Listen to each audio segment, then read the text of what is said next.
are just waiting for our French participants to connect with the interpreter, but I think we'll go ahead. I think it's possible they might have had a change of plan, Peter. So I'm going to get started, and if we hear from them, that will be great. So I want to welcome everybody. So as Jen mentioned from Food Secure Canada, my name is Haley Lapalm. So I'm the program designer and facilitator for Nourish, and we're very happy you're able to join for today's webinar. It's the second webinar in the spring learning series that we have, which is the direct result of the learning priorities that our cohorts set out. Jen, if you can just go to the next slide. We've set out some learning objectives for today. In short, we'll be handing it over to our cohort members and some of their colleagues, community members, to speak to the work of traditional foods and reconciliation, what that looks like in their communities and in their healthcare centers. We're hoping the presentations will last roughly half an hour, and then we'll have kind of 30 minutes for discussion. We might bleed into that last 30 minutes of discussion if a bit more time is needed. To give you just a bit of context before I hand it over to our speakers, so Nourish is a national community of practice for people who are shaping the future of food and healthcare. That looks like a lot of different things, and we have cohort members who are both Indigenous and non-Indigenous, who are working in English, in French, in traditional languages, and they are as far-reaching as from Haida Gwaii. Some of those members you'll hear from today, all the way out to Gander, Newfoundland. And they're coming together for 2 years in this program that we're calling Nourish, that is with the goal really to build a food culture in their organizations and in their communities that is nourishing to patients, to staff, and communities for generations to come. So really looking at how we can reconnect food and food, health, and care. So one of our goals for the program is to bring the spirit of reconciliation and action to the work and the activities of the cohort. We're really on a journey to learn how to do this better, and this webinar is part of a series of activities that we're undertaking to bring that spirit of reconciliation and action alive. And we hope to inspire many of you as well to do the same, or to invite those of you who are well ahead of us on that journey to share. So we're sitting, you know, particularly, I speak for myself, pretty humbly here with amongst our presenters today, and many of you who are coming in as participants, really hoping to move this conversation forward. So one of the things, it's funny to do a territorial acknowledgement on a virtual meeting. We did feel that it was important to do one, and a Métis colleague of mine suggested just acknowledging the land that I'm on here in Toronto, and to just give space for a moment to invite you to do the same. So in Toronto, we're on the sacred territorial land of the Anishinaabe Nation and the Haudenosaunee Confederacy, also the Huron-Wendat, Toon First Nations, the Seneca, and the Mississaugas of the Credit River. So one of the things that I did not learn in school when I went to school, you know, is these are the ancestral lands, but also these people continue to live here to this day, and we see the same patterns of colonization playing out. So this is a tricky topic, and if I again speak personally, you know, my own family moved from France 11 generations ago. So I've been thinking a lot about this complex work of reconciliation, and I do think that these conversations are really a powerful step that we can take to move forward. So without further ado, I'm going to introduce our first two presenters. So I'm going to ask Jenny Cross and Laura Salmon, can you just wave for a second so we can, or speak up, and if we can see you, or Jen, maybe we'll turn the screen share off just for a moment so we can see them. So Jenny Cross is joining us from Haida Gwaii. She's a Haida woman living and working in Skidgate. And this year, along with Auntie Jackie, Jenny Cross received the BC Aboriginal Children Childcare Award from BC Aboriginal Childcare Society for her outstanding service to Aboriginal children. We're excited about that. Actually, one of our other presenters, Kathy Loon, was just reading about something related to this work today. So we're very grateful to have Jenny. She runs a Head Start program in Skidgate, which focuses on fostering traditional knowledge, including Haida language and gathering, harvesting, and preparing traditional food. Joining her or following her for an opening will be Laura Salmon. Laura is a member of the Nakasli Wuten First Nation in BC, which means that she belongs to the Carrier or Dikel people, whose territory includes thousands of lakes and rivers between the Coast Mountains and Rocky Mountains in Western Canada. Laura has been the director of First Nations Health Program for Yukon Hospitals since 2013, overseeing a variety of programs and services that First Nations health programs offer to patients during their hospital stay. So we're going to hear from them first, and then following that, we're going to hear from 4 of our cohort members. I'll introduce them as well, just so once we get into the flow of things, we can keep it moving. So you'll hear from Kathy Loon. She's originally from Slate Falls First Nation. She's fluent in Ojibwe and is an avid hunter and loves to net fish. She is the traditional programs manager at the Sioux Lookout Menuyawin Health Center. And sitting with her is Samantha Brooks, Director of Patient Care Services. After that, we'll hear from Kelly Gordon. And Kelly Gordon is Mohawk Bear Clan and has worked as a registered dietitian for over 13 years, focusing on community health. She currently works with 6 Nations of the Grand River as a community dietitian, and she is working to integrate traditional knowledge into her everyday practice. From there, we head from Ontario out west, and we'll hear from Leslie Carson, also joining us from Yukon Hospital Corporation and Whitehorse General Hospital, where she's the manager of nutrition and food services. Leslie is passionately committed to local food systems. As you'll see, she's keen to share her operational insights working with her colleague, Laura, to offer local Indigenous food to Yukon patients. And last but certainly not least, crowding 3 people to 1 screen, you'll hear also from Shelley Crack and Tessie Harris. Both are registered dietitians and both join their colleague Jenny Cross from Haida Gwaii and the hospitals and health centers that they represent there. They are working as well to increase the traditional food in their programs across the island. Whew, that is a powerful, impressive group we have. And so we'll open the slides, and I'm going to pass it over to Jenny next, and Laura for part 1 of the webinar. And part 2, we'll have a bit of a discussion around reconciliation and what they say. And then part 3, we're going to hear from the 4 other panelists who are speaking to their examples in their 4 locations across this country that we call Canada. Okay, so next slide. Let's hand it over. Welcome, Jenny Cross. Good morning, everyone. Can you hear me fine? Yeah, we can hear you. Okay, my name is Jenny Cross, and I work in the Skidegate Head Start Parent and Tot program. It's an Aboriginal program. I've been there for 10 years, and I work alongside a 92-year-old Haida language elder who's very inspirational and very active in our program. We reach out to many families in our community, and the community close to us, Queen Charlotte. So it's an open program for all families to come in.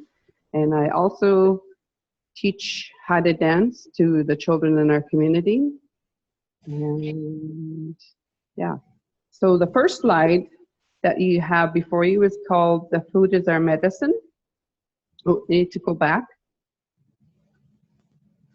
So the food is our medicine, and it's very important for Auntie Jackie and I to teach our families our traditional food gathering ways. We have a saying in Haida, the food is our medicine, Gata it pan hilaga. So the next slide, please. So this next slide has to do with taking our families out cranberry picking.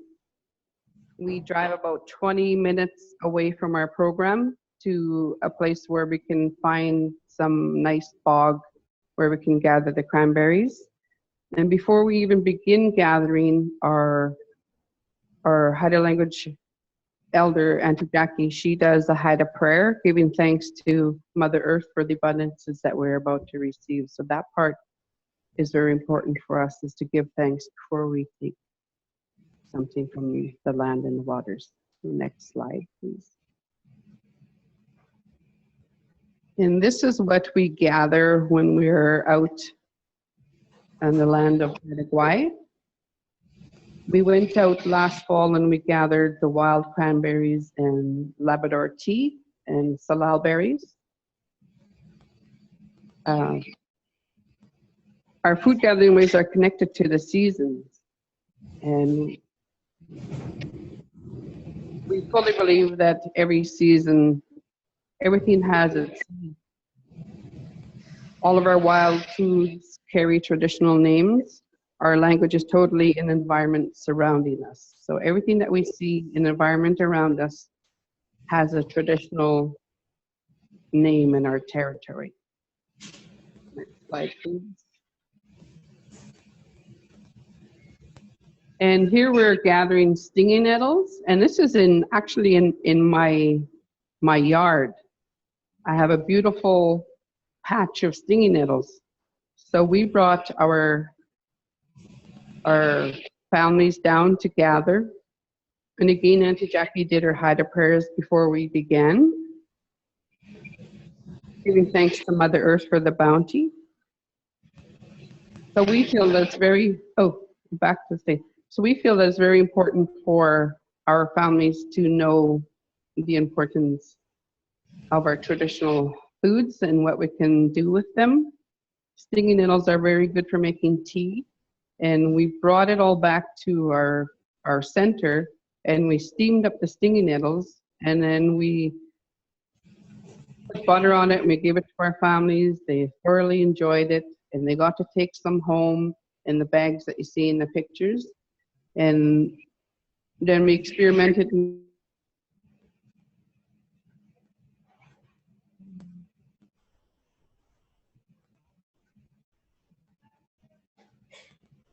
Okay, we'll just give them a moment to see if the connection rejoins. If not, Shelly, as a plan B, do you want to call into the number for Jenny to finish? Oh, I think we have you back. Next slide, please. Can you hear me? Jenny, we lost you for about 20 seconds. Could you just repeat that? Oh, no. Can you hear me now? Yes, we can. So I was explaining about the importance of the stinging nettles and how much that you can teach your families of things that you can do with the stinging nettles. Like here we steamed the stinging nettles, we put butter on it, we gave it to our families and their children, and then we also experimented and chopped it up and replaced it in a spinach dip with vegetables, and our families thoroughly enjoyed it. So that was what I had said at the end. So the next slide. So this one is a traditional harvest of berries and medicine. We went out last fall, and we gathered again the Labrador tea, and we have juniper, and we have salal berries in the back there, and then we have what's it called? It's small little apples, crab apples, small little crab apples. We call it kai in our language, so I have a hard time remembering English names for some of these things. So again, Mother Earth provides an abundance of medicine in the forest around us. It is very calming to be in the solitude of the Earth's blanket, gathering her bounty. We are all interconnected to the land and waters. Our food is our medicine. Every medicine has a traditional name, and we must pass that on to the next generations. Our ancestors in the supernaturals showed our people how to gather, harvest, and prepare our traditional medicine. So again, passing on the knowledge of the food gathering ways is a very important in our program. In the traditional medicines, they have essential vitamins and minerals, and many medicinal plants contain antibiotic compounds. They contain powerful healing effects. It's important to contact an elder before you begin any of your harvesting. So the next slide.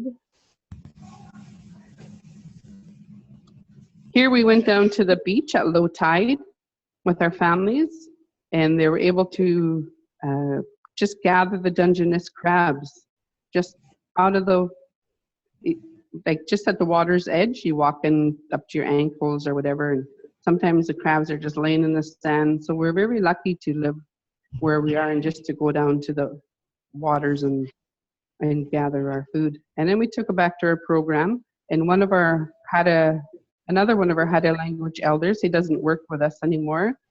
So his name is Herb Jones. So he showed the families how to cook the crab in the slide. And then our families got to enjoy what they had gathered from the beach. And there's a little guy in the picture there, and he's the one who actually got this crab from the beach. So he got to watch the process with our elder and to see how it's cooked. So there's a saying that we like to say, when the tide is low, the table is set. So the next slide.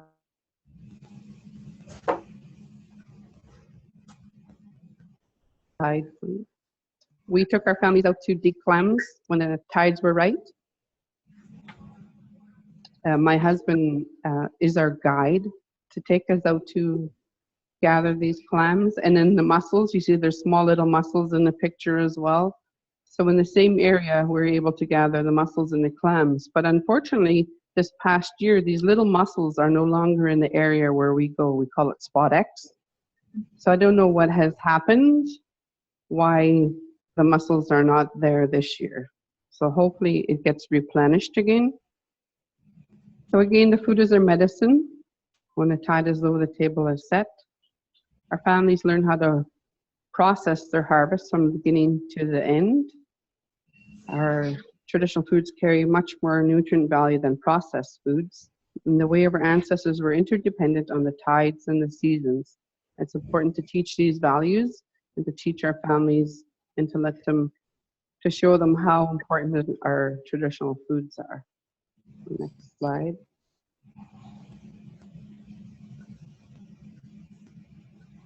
So this one's titled Our Soul Food.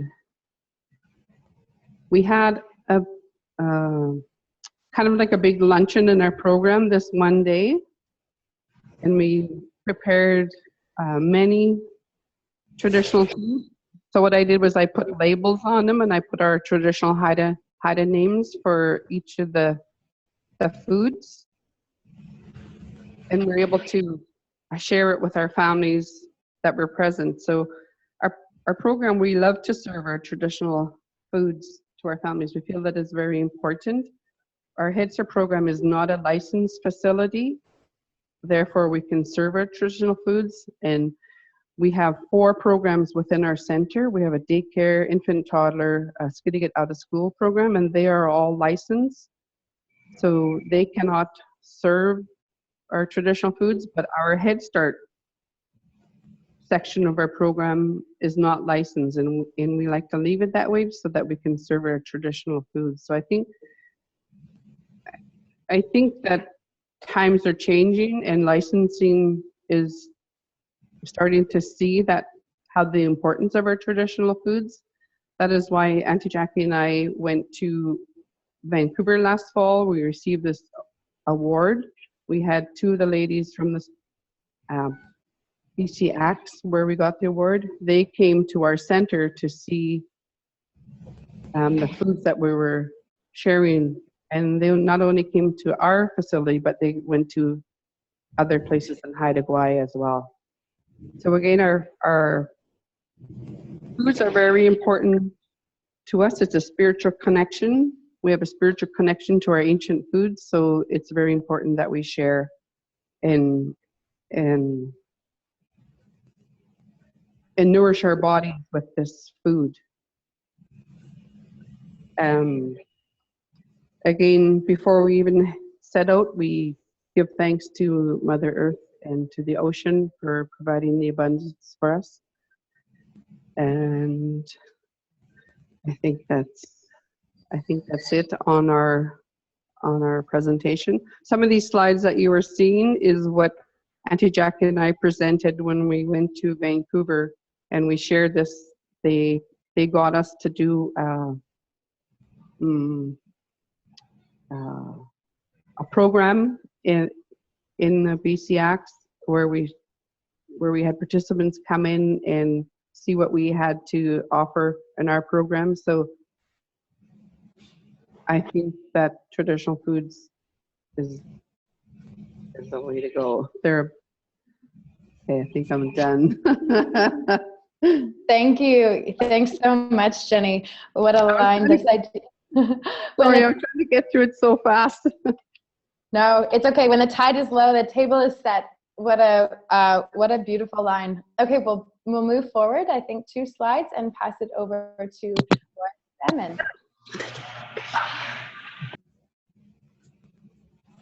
Thank you. I'm honored to be here and share my perspectives on reconciliation, and also to be affiliated with a program like we have here in the Yukon. I'm a little bit sheepish about being on a panel as some kind of expert around traditional foods, but I guess I have to accept the fact that I have focused my career on traditional food and nutrition and trying to promote and protect traditional foodways. Kind of moved into a leadership and administrator type role, and I'm really playing a pretty large role, at least in our organization, in advancing reconciliation. I still think of myself as a bit of a hack when it comes to really trying to do this work, and I'll be honest, reconciliation can be a bit intimidating at times. A lot really weighs on moving the positive changes ahead, and whether it's quickly or it takes generations, it still feels like a lot of pressure, especially when you're in a role where you really have a bit of responsibility for how the organization performs in the area of reconciliation and contributing to that movement. So I'm relieved that there is some guidance within the form of the Truth and Reconciliation Commission's calls to action, and I think it's great that that's what's tying up the end of this presentation and just bringing some awareness around that. I know for myself, it is a bit of a relief, and I read and reread and interpret and reinterpret all the words in that guiding document, because it helps create a language that we can speak about reconciliation that we can all identify with. I want to say something really important today that I think is really special, is that this isn't the work of just Indigenous people like myself, sitting beside my colleague, who's really led this charge in terms of the Nourish initiative and wanting to see that the food served here in our hospitals is healing for everyone, and that it's just not an isolated initiative, and there's that true partnership, because that's really what it's going to take to continue to move things ahead. So I've known for a long time the importance of traditional food, the healing properties. It's the epitome of comfort food. It's related to people's identity. It's nourishing nutritionally and spiritually, and I could go on at length about that, but I know that there have been times in my role as coordinator of the program and later as administrator. So in the early days, there was even fear of sharing the program too widely because I thought it could be jeopardized. There was always some policy or some rule or some agency that I felt the minor procedure room, please. There was a risk posed by these rules and regulations to the program itself. So I feel that we've come to a place now where I'm not feeling like we're going to be found out. Oh no, we're serving non-federally inspected game meat to hospital patients. We're not going to get fired or something like that. We know that this is part of reconciliation, and this is part of making sure that we're providing foods that are acceptable and therapeutic and appropriate, And that's our obligation as hospitals and health centers and all the people that are involved in Indigenous health. So I'm optimistic that the calls to action are out there, and feel if I was going to provide a little bit of direction to whether it's an individual or someone in their work, really trying to do their best day job possible. Just keep the TRC document live and well, and because it can keep working for us. It's got some life left in it to keep working for us and our people. Wonderful. Thanks so much, Laura. I think that same sentiment you have of not wanting to speak from the perspective of being an expert is, I can certainly appreciate it, though I know there are a lot of people that have made reference to the work that you have accomplished up in the Yukon, so we're glad to have you, however you might identify. So we're going to move on now, and we're actually going to take a moment just to reflect. So Jen, if you can move up to the reflection slide. I want to remind you as well, or actually let's pause on this slide for maybe a second. I want to remind you that you can use the Q&A button at the bottom of your screen to send questions, and we'll be going through those at the end. For now, we want to take 1 minute, and Jen will now move ahead to that reflection slide. We've heard from both Jenny and Laura about some of the connections between reconciliation and food and health. We want to ask or invite you all just to take a minute quietly. Sorry, Jen, keep going to the, there we go. We want to ask you just to take a minute, reflect on why this work around reconnecting food culture and health, and looking at the relationship or the opportunity to be exploring reconciliation and how you can advance the work of reconciliation in this work. Why is it important to you? You know, what connections do you see for yourself? What might you be doing already to increase your knowledge about reconciliation? Or maybe, you know, what could you do? So we're actually just gonna take 30 seconds in silence. I'm gonna invite you to either close your eyes or write it down or look out the window. And then we might just ask to hear from 2 or 3 volunteers.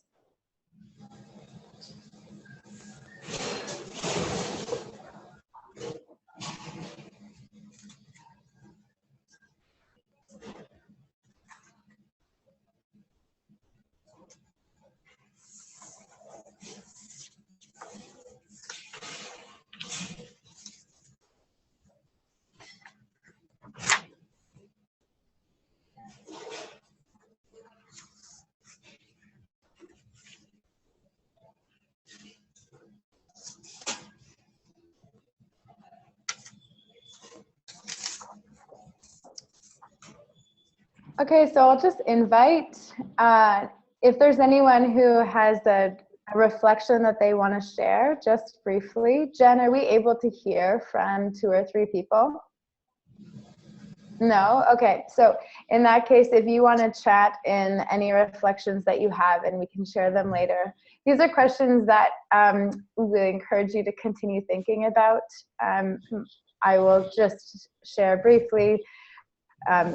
Some of the learning that I have done has been around the idea of reconciliation beginning with a single person, with yourself as an individual, and that leading to kind of first steps. So kind of coming from a beginner frame, that was a really powerful insight for me to have shared with me for moving forward. Okay, so now we've heard some of these ideas around reconciliation, and it not just being the work of Indigenous people, but working in partnership with others. We're going to move forward and hear from our 4 really wonderful panelists, and they will be sharing some of their work in implementing traditional foods. And I'll remind you again to chat in your Q&A questions in the Q&A box below. And without further ado, over to Kathy Loon at the Maniawan Health Center in Sioux Lookout. Bonjour, Haley. Miigwech. I was asked to speak about the Meacham program. However, I would be remiss if I didn't mention some history or the 4 other parts to our traditional programs.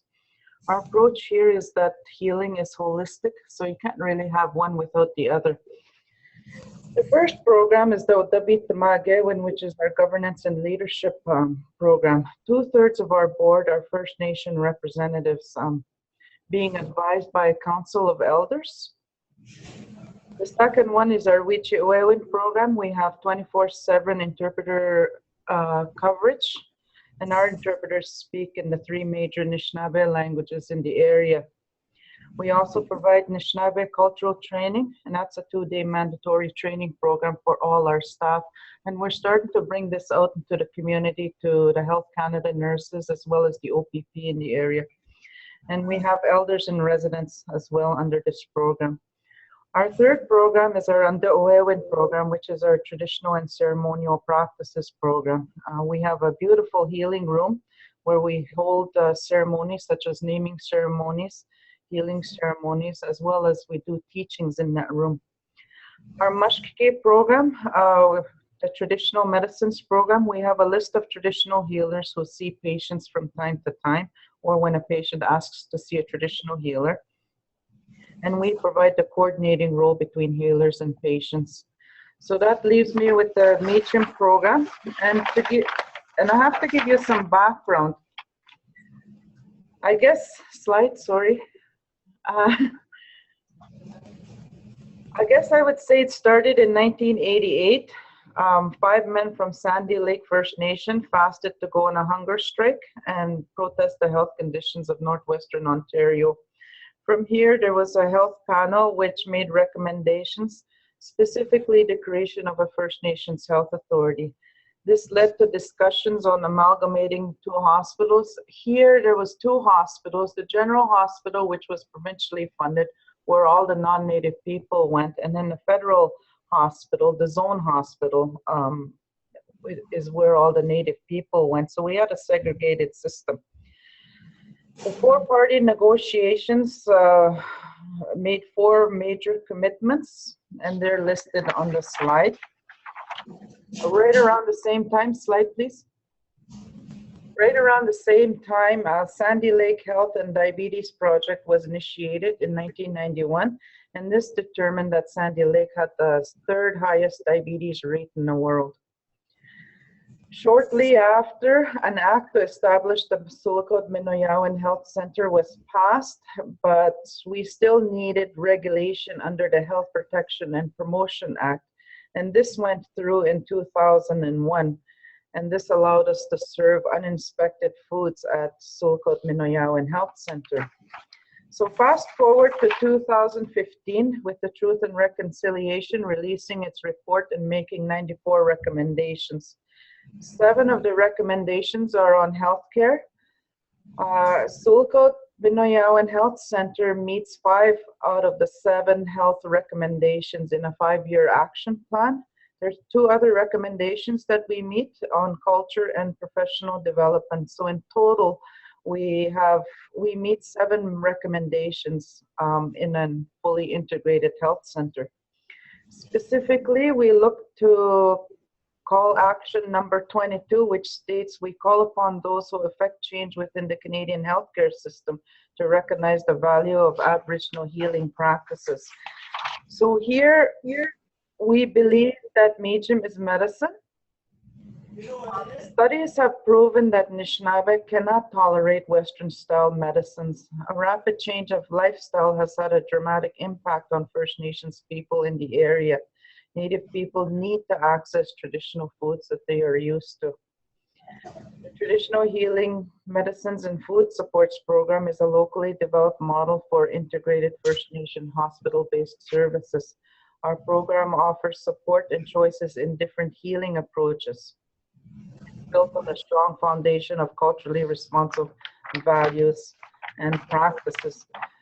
Meechum, although our lifestyle has changed, Meechum is still a very important part of our daily lives, and it's important to link between health, culture, and identity. Traditional foods can aid in healing by helping to create comfortable and familiar environment for our patients in the hospital and in our long-term care facility, on top of the physical benefits that it has. 95% of our patients are from First Nations communities, and it's very important that they are provided culturally appropriate foods during their stay. Last year, we served approximately 5,500 trays of traditional meals, which was prepared on site and in a separate kitchen. All traditional game is donated to the Sulcott Health Center. Frozen trays are also kept on site for patients that require more medium meals more frequently, as is fish broth. So the challenges that we face are accessing accessing donations. We can't pay for traditional foods. We live in an area where already there is a very high cost of living. So a hunter, when they get a moose, for example, they're going to feed their families before they donate to the hospital. Managing policies with cultural norms and values is also very challenging. You see, the cow that you eat has been documented since before it was born. We try to do this to some extent with the moose. So the hunters have forms that they have to sign, and the butcher has forms he has to sign, as well as the transportation company that transports the moose meat, for example. And then, of course, on top of that, we have our own guidelines here once the meat comes to the hospital. The Canada Food Guideline is also a challenge because we have a small kitchen. We have to cater to our patients here at the hospital. That means we have to meet the Canada Food Guidelines. So most of our foods, I shouldn't say most, a lot of our foods would be considered double starched, the way we cook it at home. We can't do that here. And as soon as you throw in other fruits and vegetables or the other parts of the Canada Food Guideline, it alters the taste a lot. And patients complain that this is not traditional food. Concepts of traditional food and contemporary Anishinaabe food, we're starting to work on that as well. See, we have problems with procurement. And so we're trying to move to contemporary prepared foods. The way Anishinaabe prepares it nungam today, right? Like powwow soup or Indian tacos. Sorry. As an organization, providing culturally appropriate care is very important. It's built right into our vision, and you can see that in our vision statement. Culturally appropriate care is all-encompassing. It's holistic in its approach. This includes the physical, mental, emotional, and spiritual well-being of people. So, to be a center of excellence, we have journeyed far since 1988, but our journey continues as we're constantly improving the services that we provide and constantly changing. Mia, thank you. Miigwech. Thank you, Kathy. We'll head now back to Ontario and hear from Kelly Gordon at Six Nations. And keep your questions, there are great ones coming in the bottom of the screen using the Q&A button. All right, Kelly. Nyawa. Sego Sego Guego. Hi, everyone. My name is Kelly Gordon, and I'm a registered dietitian working at Six Nations Health Services. So Six Nations is in Southern Ontario. We're the largest reserve in Canada, so we're about 15,000 total on-reserve population. So our community is made up of Haudenosaunee people, and that's comprised of Mohawk, Cayuga, Oneida, Onondaga, Seneca, and Tuscarora peoples. I'm grateful for having the opportunity to be here this afternoon and just share a little bit about the work that we're doing here, and also grateful for all of you that are contributing as part of the speakers, and for those of you that have spoken so far. So yeah, thank you for your words so far. So if we go to the next slide, you'll see there's a theme here, I guess the theme of the title of the webinar, Food and Reconciliation. Kathy spoke about this, and I just wanted to pull it forward too. So really, pulling from the calls to action in the Truth and Reconciliation Commission of Canada. And we call upon those who can affect change within the Canadian healthcare system to recognize the value of Aboriginal healing practices and use them in the treatment of Aboriginal patients in collaboration with Aboriginal healers and elders where requested by Aboriginal patients. So if we move to the next slide, I think a lot of what we're doing at Six Nations Health Service is really looking at culture as the foundation in healing and well-being. This is a resource that was actually developed by one of my coworkers, Cindy Martin, in the early 2000s, so about 15 years ago. And it's neat to see all the linkages of what everyone has talked about so far. And I just forgot to start my timer. I'm going to start it so I don't go over time. And when we look at this, it really talks about all of our ceremonies and all of the foods that tie in with those ceremonies, and also the seasonality of those foods. So I think this is a resource we've had available for many years, and we're still working towards activating it and really integrating it into the programming that we're doing. So I'm a little bit different than some of the other speakers today in that we're not in institutionalized settings. So we're not a hospital at Six Nations. We have long-term care settings, but we work in our community. So we're working with the entire population to provide programming, nutrition counseling, a lot of education. And it was really cool. Last week I had the opportunity to hear Tom Porter, a Mohawk elder from Akwesasne Mohawk Reserve near Cornwall, and Cornwall, Ontario. And he, one thing he said that was really cool and really resonated was he was talking about paper, and he was saying there's no spirit in this paper. So as much as we're giving resources and we have these lovely resources we can hand out and continue to distribute, he's like, the spirit isn't in that paper. The spirit is in what we're doing. The spirit is what we gain from the earth, from the plant, from that spiritual being that comes from that. And that really stuck with me. And I think what I'll be sharing with you for the rest of the time today is about some of the programming that we've been doing that really hopes to strengthen the spirit of within, and then that spiritual and that connectiveness that comes from connecting outward and then their connection inward. So if we go to the next slide, one of the exciting opportunities that has come up in our community over the last 2 years is a wonderful partnership. And I love how Laura said reconciliation, moving positive changes ahead, and through partnerships. And we've really been experiencing that here at Six Nations over the last couple of years. So a community initiative called Healthy Roots. And Healthy Roots, the purpose of the initiative is to increase community and individual well-being by encouraging Six Nations community members to incorporate traditional Haudenosaunee foods and activities into their daily lives. Healthy Roots envisions a more sustainable, self-sufficient community like that of our ancestors who enjoyed a communal and cooperative lifestyle. So if we move to the next slide, Healthy Roots is a partnership. And again, I think the success of Healthy Roots within our community has really been because of the unique partnership of those involved, including a local newspaper, Two Row Times, Six Nations Health Services, Six Nations Our Sustenance. They do a lot of great programming around community gardens, food baskets, farmers markets, a lot of food-based programs. And then Goko Ongwe is an independent woman in the community named Chandra Miracle who's contributed a lot as well. So those are just some examples of some of the gardening launch. We've done a wonderful night market, a lot of great community activities that are really centered around the actionism around food, and food is the central point of that. If we move to the next slide, looking at how the concept of Healthy Roots has really influenced Six Nations Health Services and the type of program that we're doing. This is a community event we held last year as part of the Healthy Roots Community Initiative and planting one of our Three Sisters gardens. So it's a mound garden. So the slide you'll see on the left is just the initial planting of the corn, beans, and squash. And then we see the finished product about 3.5 months later. So this beautiful, fruitful garden. The yield was so much more than our row gardens that we had just adjacent to that. So our mound garden yield, it makes us wonder, why are we even doing row gardening when we see the yield in our mound gardens?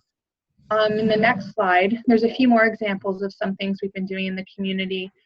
This is around our white corn. White corn is one of our main sustainers. So we have several fields that the Six Nations Farmers Association has planted for anyone in the community to access. So we do community corn picking bees. So we invite anyone out to come. A lot of people say, how do I pick corn? What do I do with the corn? So it's that true field to table, I guess you can call it.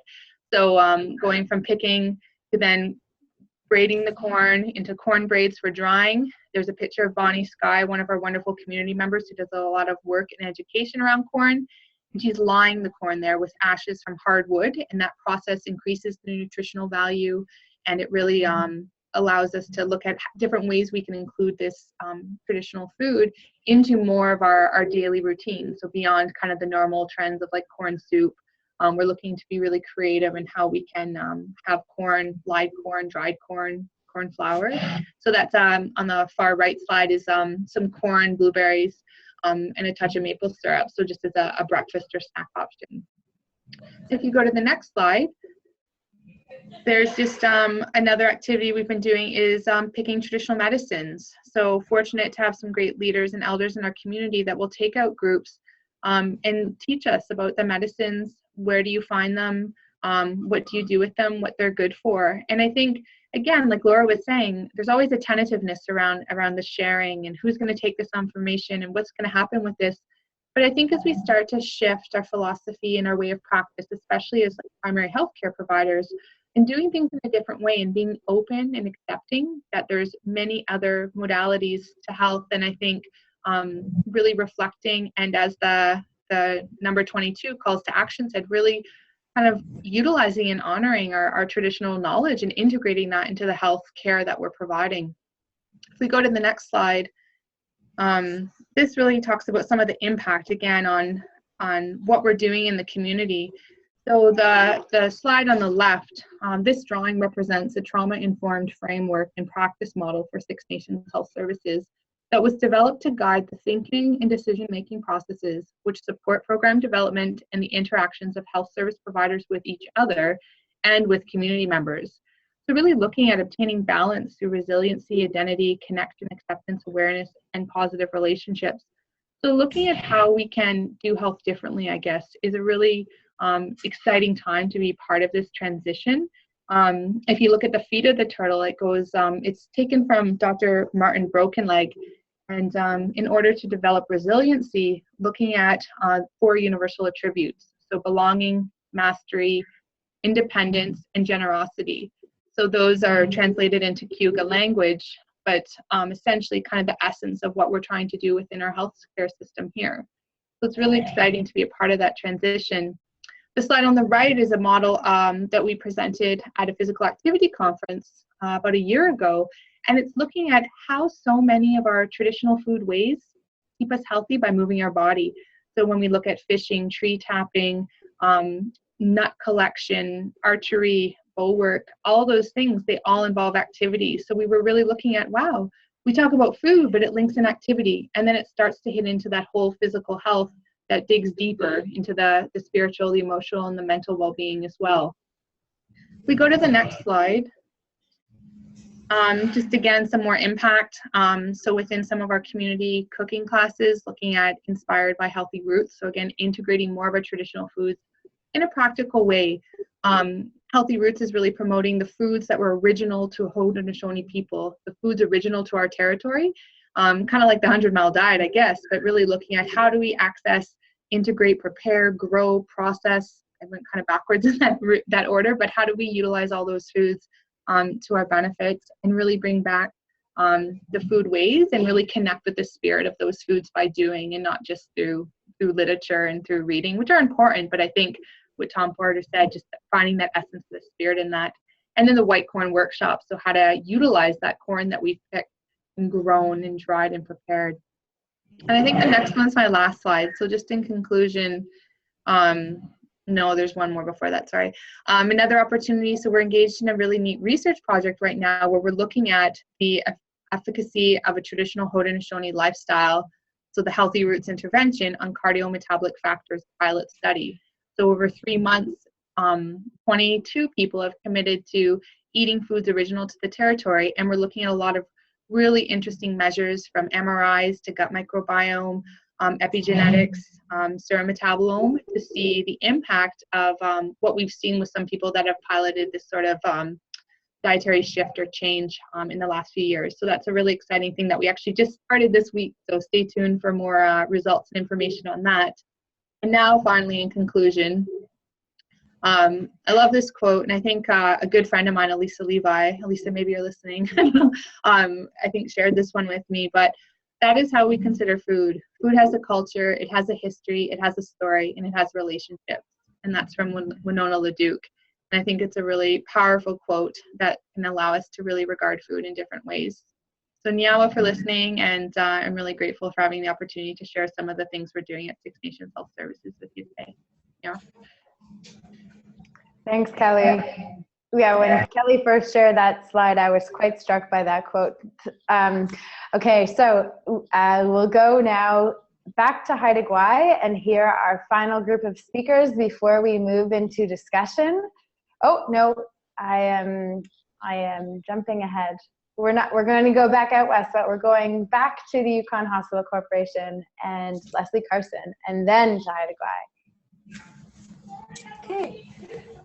Good afternoon, everybody. My name is Leslie Carson. I'm a registered dietitian. I've been a dietitian now 30 years this year, and I'm actually a food production specialist. So I moved to the Yukon 4 years ago and joined the Yukon Hospital Corporation, and it was my first opportunity to work with First Nations health team here, and I've learned a ton about the program, and I'm really thrilled that I was able to bring my sort of expertise in food production and basically and food safety as well to the program to allow us to actually produce more meals to our First Nations patients, as well as create more standardized recipes and menus. So it's really been a great journey, and of course the partnership has been so valuable because we do really rely on each other.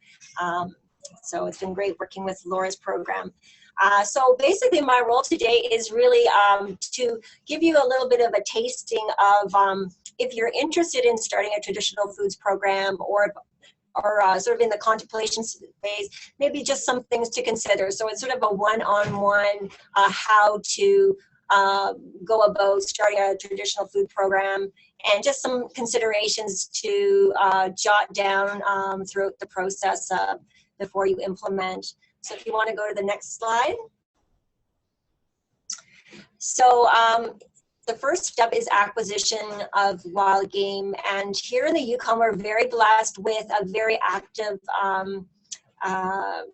outfitters program where a lot of people travel all across the world to the Yukon to hunt game, and we have very sophisticated outfitters. They're companies that take tourists into the vast wild to hunt game, and of course a lot of these tourists can't take all their game back to wherever they're coming from, so they donate a lot of the game to our program. And the nice thing is throughout the years we've developed great relationships with the outfitters, so we know who the reputable ones are, and they really embrace sort of the practices that we're looking for in terms of making sure that the game is kept safe from the hunt to the butcher. So that's been a real positive thing. We have been quite fortunate to usually in October gather about a year's worth of game to support our menu for the entire year. And it's kind of funny, so now we're sort of entering spring, summer, and my chef just told me yesterday, hey Leslie, we're just dealing with all ground meat right now. We sort of have run out of everything else. So we constantly evolve our menu based on what game is left. And of course, I inform Laura's team when we're running out of game to put a call out to the communities, and we usually put ads in the paper and that type of thing. So acquisition, we've been quite fortunate here in the Yukon, and we generally get most of our game from sort of the outfitters that take the tourist hunting. So if you want to go next to processing.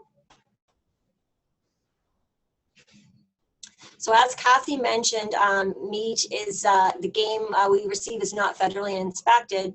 So we work really closely with our environmental health department, which is actually just physically next door.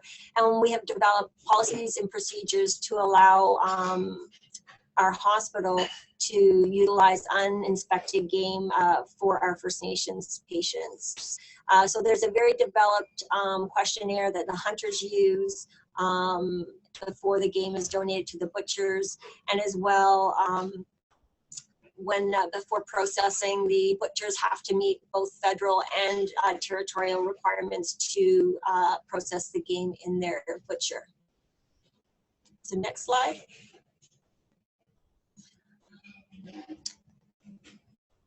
So yeah, I want to just back up. So basically, large games such as moose and caribou are sort of the sort of desired game. Generally speaking, smaller game may have higher concentrations of chemicals or contaminants. So generally, the environmental health like to see larger game donated to our program.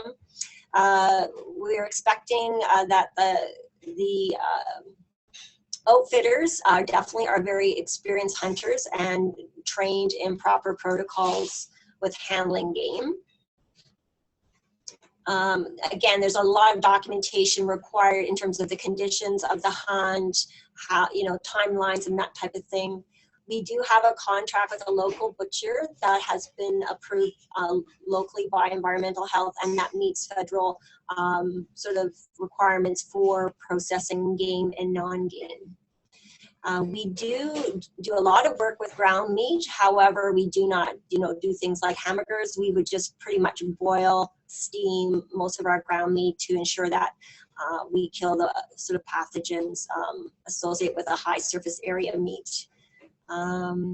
We're very fortunate here in the Yukon, in the hospital, where we tend to have a separate preparation area to work with game. So it's just basically an opposite counter of our non-traditional food preparation.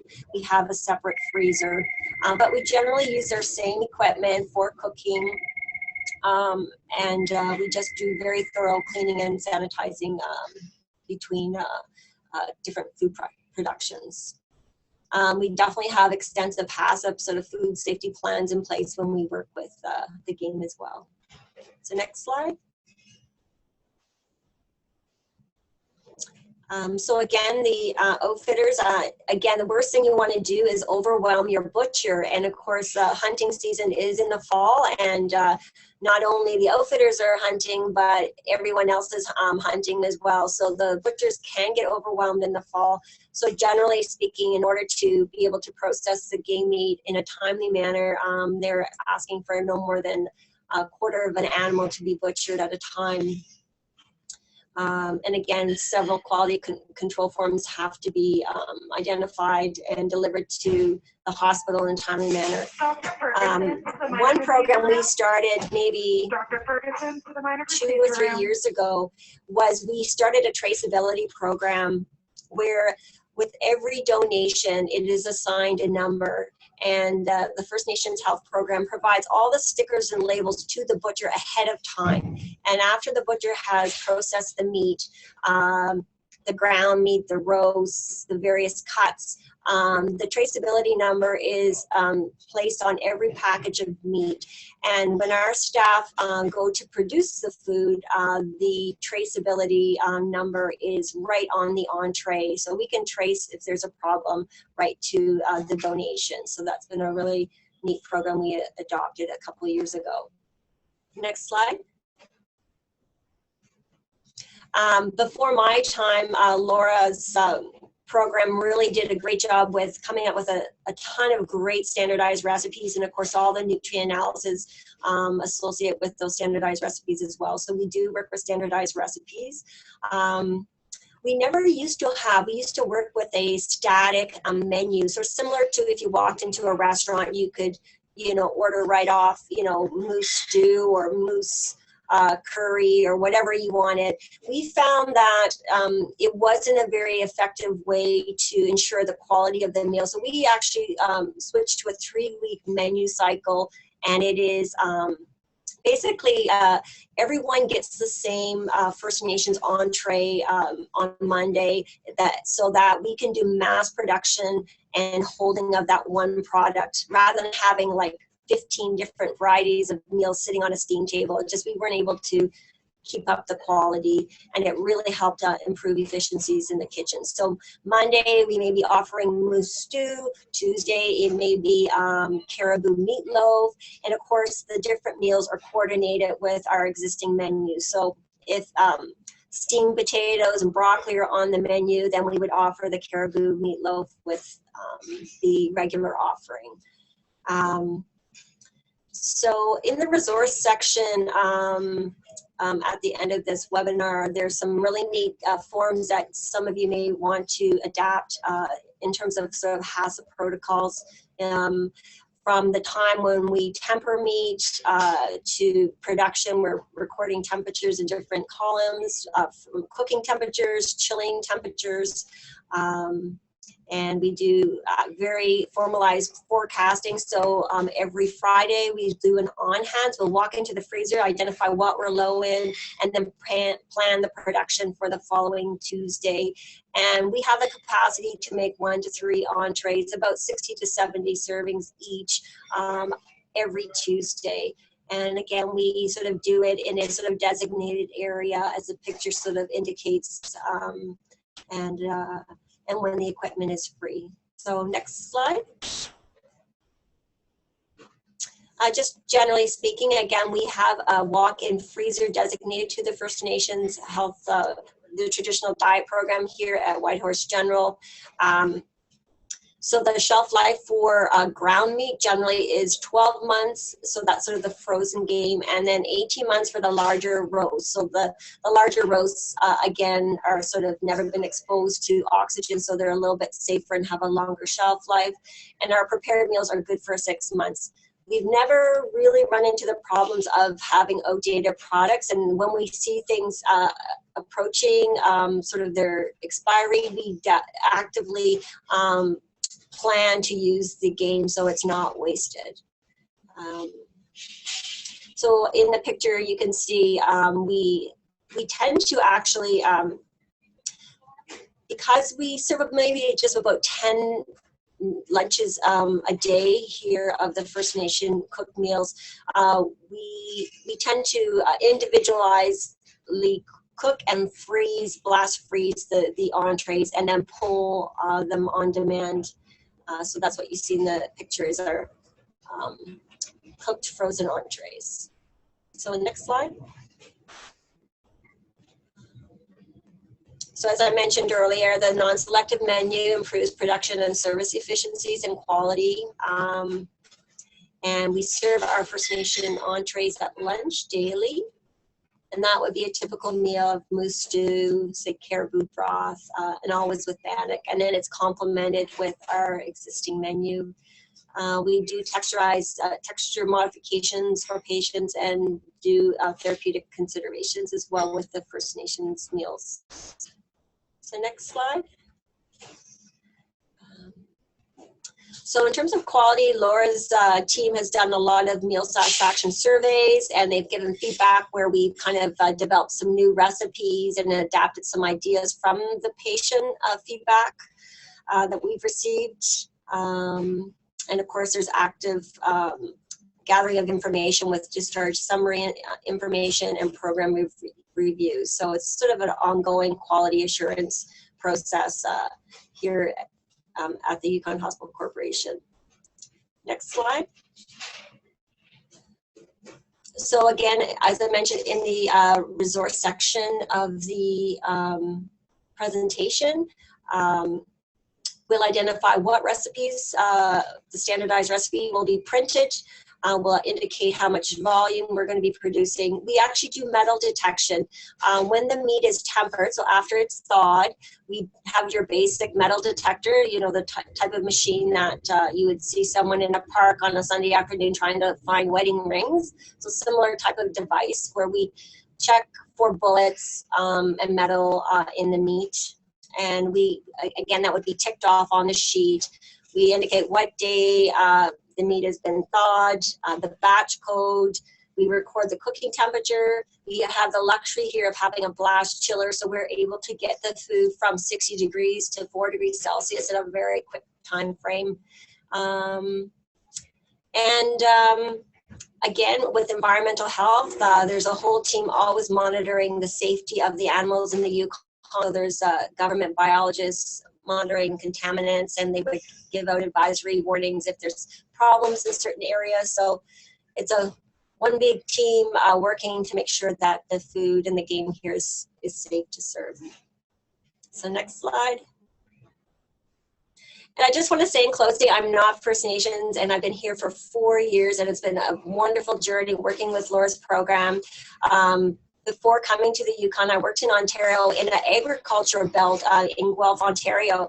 And to me, So the patients I used to serve in Guelph were farmers. And so to me, serving food close to nature, so, potatoes and things, within the Guelph area was a respectful way to connect with the patients. And coming here, it's been the same way. It's just embracing the whole idea of respecting who your patients and clients are, and making sure that, we serve food to heal, and we're not just feeding people, we're actually feeding to nourish and heal our clients. So it's just, to me, just a respectful way to do business and connect closer to the land and their culture. So thank you for having me today, and we'd be more than happy to share any resources we do have, because we are quite advanced in our program here in the Yukon.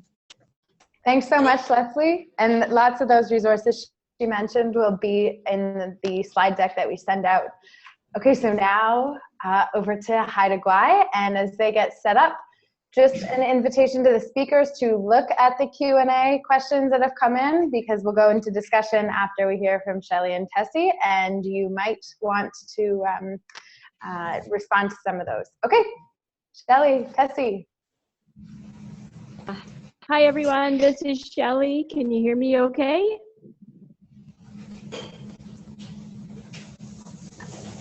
Okay, I'm hoping that you can hear me. Okay, thumbs up. Okay, so next slide, please.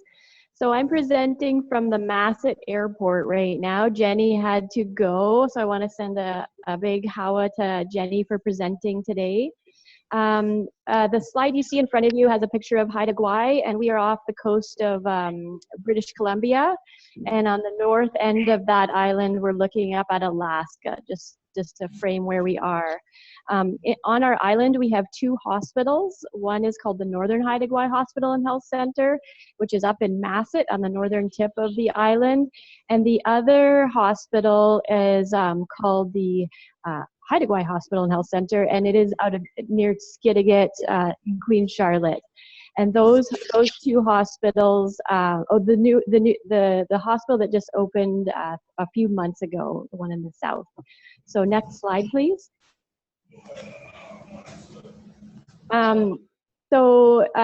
Tessie is representing this Northern Haida Gwaii Hospital in the northern tip of Haida Gwaii. And it was interesting to hear all that's happening across Canada already. Right now, what's happening in this hospital is, this is a traditional meal, or a local traditional meal that we served earlier this summer. You can see the picture has local salmon, local potatoes from the farmers, local green peas from another farm, and then that salad is basically from one of the community gardens at the school. And that's a meal that we've been serving once a month for the last year, and we're coming up to our second year of doing that every month. And the project that we're hoping to move forward with this at the hospital is the regular menu is a retherm menu, and we're looking to agitate towards going back to scratch cooking at our facility.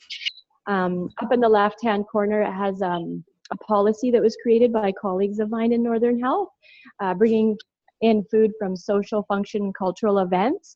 And this is the policy that we're using to bring in this traditional food into the hospital once a month. And what I wanted to share a quick little story about that we had our 13th local hospital meal this month, and we always invite a family member to come eat with the client or the resident, and we're finding after a year of doing this regularly, and we're all sitting together, that more family is coming out. And we had one resident who really needed a blood transfusion but kept pulling his IV out. And because a family member came to the local meal, she was noted that she ended up sitting with him for the hours that he needed to get his transfusion, and his health really increased. So I just think it's an interesting story about how food links to health and well-being. Next slide, please. Okay, so this is I want to acknowledge the policy again that was created by colleagues in Northern Health. And this policy is specifically around being able to serve local fish on Haida Gwaii. We have 2 processing facilities similar to what other people have spoken about. It's a CFIA approved facility. Haida Wild is one of them, and you can see their logo in the top right corner. And they are a Haida owned and operated fish processing plant, and they do a variety of fish and seafood that's CFIA regulated. And so what we're really trying to work towards with the Nourish project is to be working with Jenny and different community members who are food knowledge keepers to use traditional food recipes and get them onto the hospital menu. And this policy is a bit of a gateway to being able to source local fish and seafood, and then our work is to create recipes. I'm going to just show you that. We'll go to the next slide. So again, Roberta Olson that's Roberta Olson's chowder in the top right corner. It's a seafood chowder and one of her local berry crumbles. And so what we're hoping to do over the next year with the Project of Nourish and the communities on Haida Gwaii is to connect with food knowledge keepers in the community and get traditional recipes and bring them in so they can be part of our standardized recipes in like what Leslie's doing up in the Yukon. I'll finish by saying that I feel like we have done a lot of this work in schools. So we have been able to get a lot of local and traditional foods into schools, and including venison through those same tracking forms from hunters and using a processing facility. And now our next frontier are the hospitals on the island. So I'll stop there and hand it back over to you, Haley. Okay, thank you both. Okay, what a wonderful array of perspectives. So interesting, like regulatory barriers and enablers to serving traditional foods. Some instances where there is an abundance of donations, and then also other panelists who have challenges getting donations. Situations where the regulations really empower and allow organizations to serve traditional foods, and other people experiencing difficulties doing that. So I think lots of fodder for discussion, and I think probably some of the panelists have questions for each other, possibly. So we'll just jump in. Let's start. Our colleague, our cohort member, Dan, has a question, and he is wondering about how can institutions access traditional foods via normal food supply chain? So I guess there he's talking about like through the distributors and contractors that many institutions across Canada are using in healthcare. So he says, I view this as fairly significant challenge for those institutions in larger centers. Are there any success stories that can be shared? So I'll start there, and I'll just let folks jump in and any success stories. Well, this is Laura in the Yukon, and I think the one barrier that is probably similar across jurisdictions is with wild game. There's legislation, the Wild Game Act, which prohibits any exchange of money or even paying an honorarium for a hunter. Goes against the Wildlife Act, and for that, we know that those laws exist for a reason, for the protection of our animals. So the last thing we want is kind of an over-harvesting because there's a market that develops, because people could get paid for that game. So leaving it to kind of the hunter realm. So I guess we don't really have a success in that area. We're quite happy to see that the animals are protected and just go through the usual living off the land kind of acquisition route, as opposed to just being able to pick up the phone and order, like a moose on the next food truck that comes along. I know, Dan, you can buy farm game, but it's not really considered indigenous. So bison here in the Yukon is not an indigenous animal. You can purchase federally inspected bison and caribou elk, I believe. But again, you can experience the beautiful flavors of those game meats. But again, it sort of kind of contraindicates sort of traditions of living off the land, again, not creating a for-profit business, and again, respecting the supply of the animals. Okay, and Kathy, I bet you have something to say about that as well. We don't really have success stories in this area. We do tap in with Hunters and Anglers Association, the Trappers Association, as well as we have a list of hunters in this area that we ask to bring in meats and traditional food, traditional game and berries. But you can't pay for it. So it's challenging in an area where it's already very depressed, I guess, high cost of living, etc. So can you source traditional food through a conventional supply chain? So, Okay, so then if you are from an institution that is looking at offering, say, more culturally competent care, is the next step to figure out how to build relationships with people who are hunting or harvesting traditional foods? Or is there a first step that can be taken within conventional supply chains? I think, this is Kelly, I think our situation's a little bit different because a lot of our original foods are not just meats. Like, we're kind of focusing right now on game type foods and meat type foods, so meat and fish, and other animal foods. But when we look at, so a lot of what we're doing is, even when you're gardening and you're growing squash and you're growing beans, like, we're acknowledging, like, those are foods that ideally we can source from local suppliers, but we can access those from large food chain suppliers, not food chain, large food service suppliers as well. So I think for us, it's a lot around the acknowledgement of those foods and the presence of them. So because our people are agricultural people, it kind of broadens our scope, I guess, of what our traditional food spectrum is and what it consists of. So there's a lot of other foods that we're integrating in, and we were agricultural people. So if we grow them, ideally, if we grow them on the territory, but if we're sourcing them from local suppliers, ideally regional suppliers if possible, depending on the season, then I think we're still doing a really good job at acknowledging and integrating those foods more prevalently. So for us, it kind of extends a lot outside of just meat and animal foods. So it's a little bit different in our situation. And I think for those located in certain areas, again, it depends on your physical geography and location.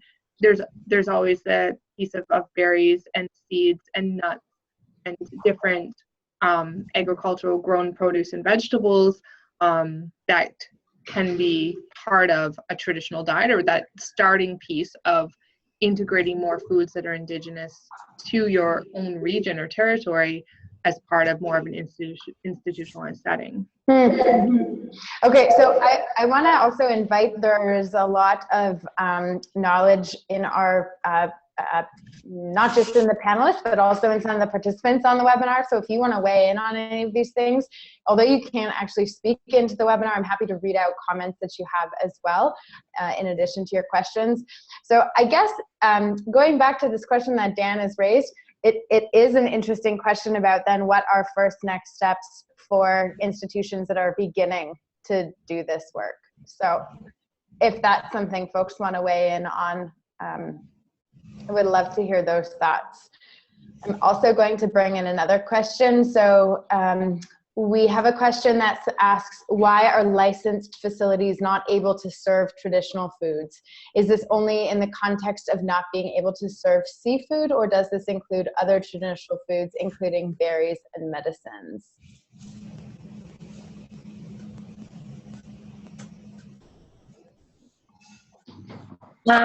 Can you hear me okay if I speak? Yeah, go ahead.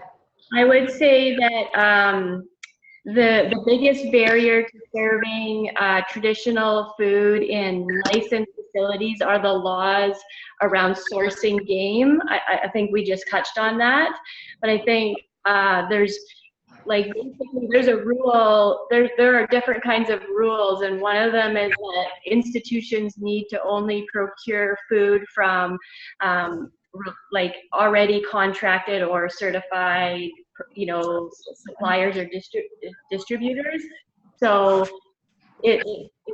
like one of the things is that you can't be, like when you're in a licensed facility, you have food safety regulations that ask you to only be purchasing off of a distributor, which cancels out the ability to source locally. Mm-hmm. Yeah, and a number of you have actually mentioned that you evidently you are serving traditional foods, and a number of you have processes to do that. Kathy, was it you who was telling me, or was it Shelley about the process to with berry picking? No, maybe it was. Okay, I'm not sure who that was. Does anyone else want to speak to that question? Maybe Kathy, and you have a unique situation, certainly in Sioux Lookout with. And I think Leslie has a comment as well, response. Yeah, I just wanted to comment that generally environmental health in licenses facilities is looking for making sure that you're sourcing foods from reliable sources. So we have worked extensively with environmental health to develop policies where we can actually serve uninspected meat through having certain risk sort of assessment done with the meat before it enters the facility. So again, it just, the first step, Dan, is to sort of develop knowing sort of the Wild Game Act in your jurisdiction, working with environmental health, and if there's a strong will to get the wild game into a sort of a licensed facility, then you have to work with your environmental health team to develop the appropriate policies to allow that. So each food would have a risk associated with it. We have harvested cranberries here and have worked with environmental health. What could be the risks in bringing those into the hospital, and have worked around those with just a really simple kind of rinsing process and packaging and labeling and all of that. And so that has gone really well. And so we're able to serve that for various special meals, throughout the year. Thank you, Kathy. No, medicines and berries, the same goes for traditional medicines and berries. The same challenges we face with wild game. It's got to meet all those regulations as well. Yeah, and I would say true for Haida Gwaii as well. We've made food safety plans that the environmental health officer has looked at for wild berries and game and other wild harvested food from the land. And each one, same thing with like what Leslie's team was doing, rinsing their berries. That's what we've got going on as in part of the food safety plan, and then we're allowed to serve those foods. I think the trick is to change the mindset, not only with the patients or clients, but also with the organization and all those people that develop these regulations. One of the things that we're trying out here, and we're actually starting this week, is we have traditional foods with the original recipes and all, and we try our best to match with the Canada Food Guideline, as I explained earlier. But we want to also get into using farm traditional foods such as elk or bison or rabbits, ducks or geese, right? So we have to change the mindset. We have a lot of elders at the hospital, a lot of long-term care patients. So as the younger, mid-aged patients get elderly, maybe they'll be more open to this. And then, of course, the contemporary Anishinaabe recipes are made more with modern foods, like the powwow soup, like the Indian tacos, those kind of things. So we're trying 3 different approaches here. The traditional, the farm traditional, and the contemporary Anishinaabe recipes. Hey, Kathy, is that what you mean by change the mindset? Like have those 3 different approaches? Yeah, the problem, I'll give you an example.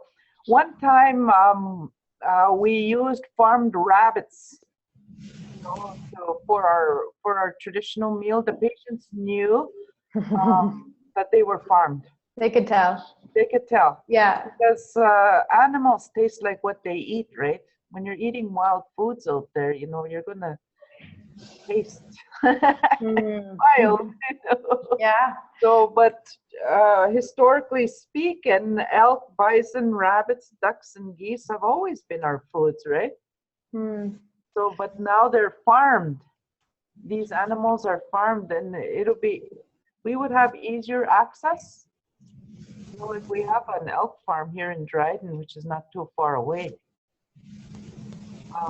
So we're trying out different things. Okay.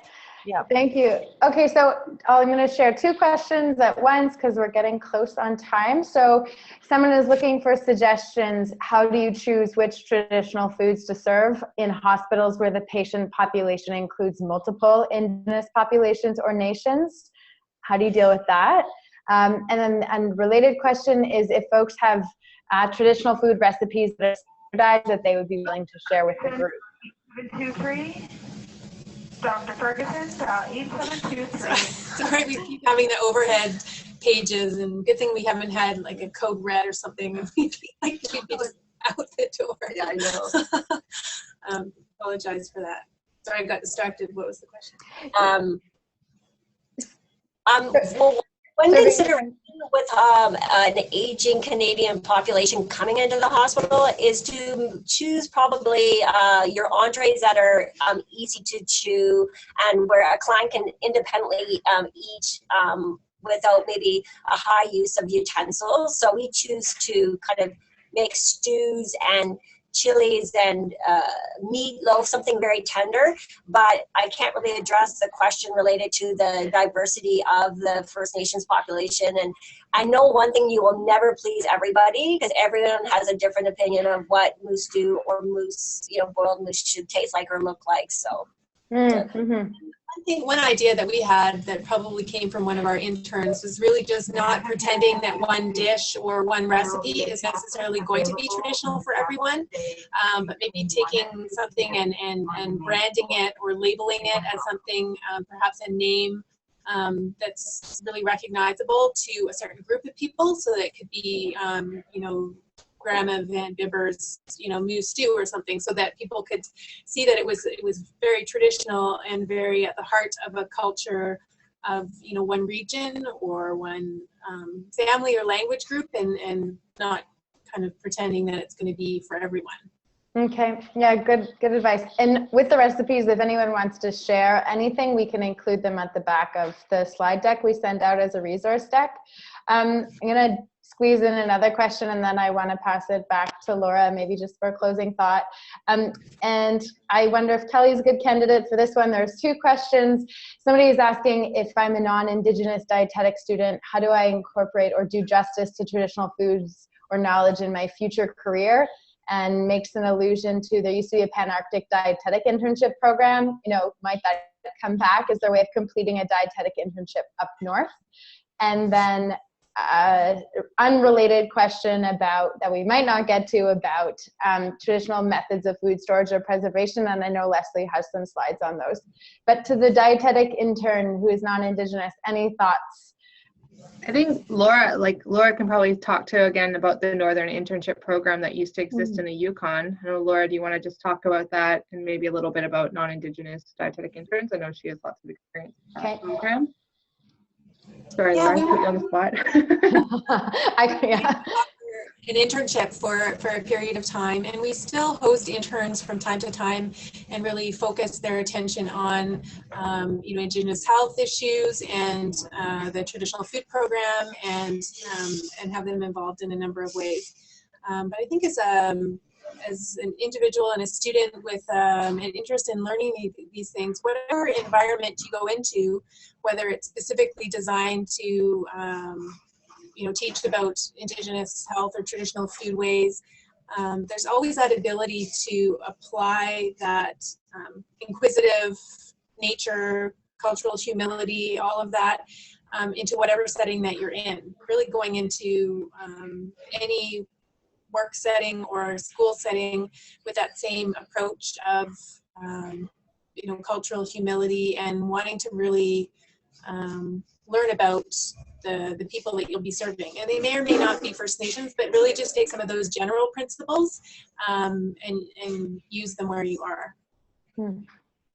Okay, great. Okay, I really want to thank each of you. I will ask Laura for a final reflection. I know people will begin to have to go, but I really want to thank all of you. So you got a sample of some of the community from the Nourish cohort. We know many of you are doing wonderful work on your own, and we would like to hear about it. So we will send out an evaluation after this, and that will be a moment where you can signal to us as well if you want to stay involved with any of the work that's happening in this vein with Nourish.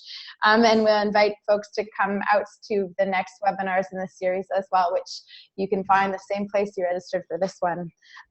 Yeah, so quite a humble thanks to each of you and to Jenny who had to go. It's really a gift. And I'm gonna, pass it back to Laura and any other panelists who have a final thought they want to share. But Laura, I'll leave it with you.